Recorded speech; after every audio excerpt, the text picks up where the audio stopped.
नमस्कार।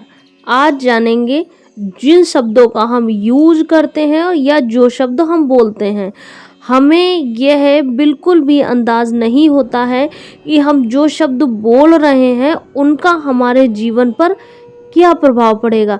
क्या वह हमारे लिए वरदान साबित होंगे या अभिशाप।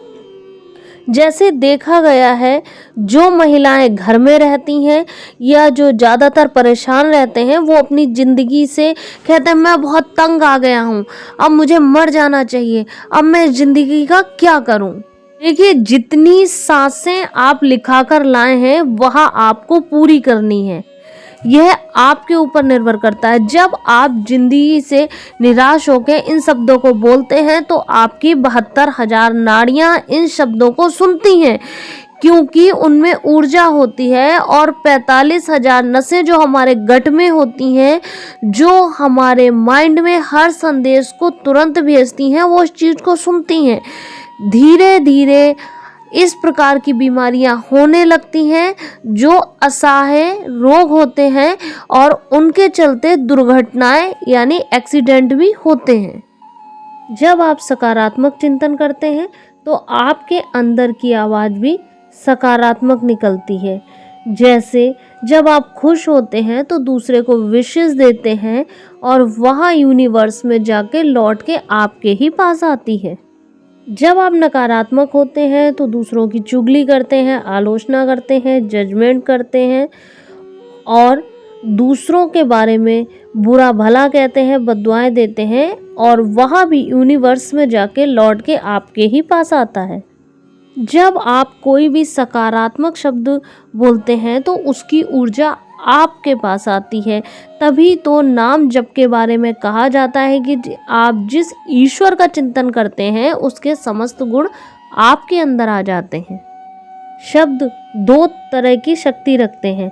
पहली धार जो छुरी की तरह काम करती है और अंदर तक घायल कर देती है, और दूसरी धार वो दवा के रूप में कार्य करती है और आपको आगे की ओर ले जाती है।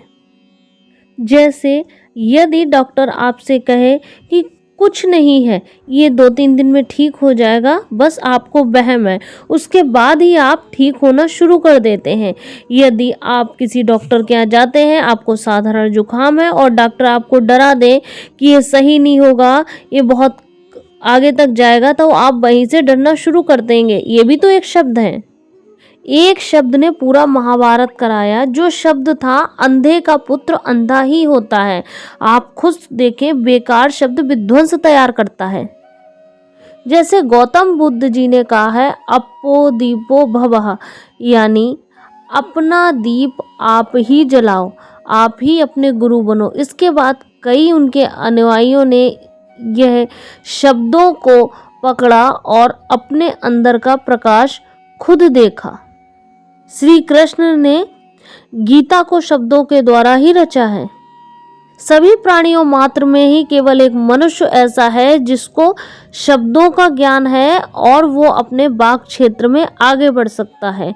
इसीलिए हम जब भी बोलें तब हमें ऐसे वाक को बोलना चाहिए जो सकारात्मक हो और नव निर्माण की ओर आगे बढ़े, ना कि विध्वंसक विचार में विध्वंसक बात। Thank you.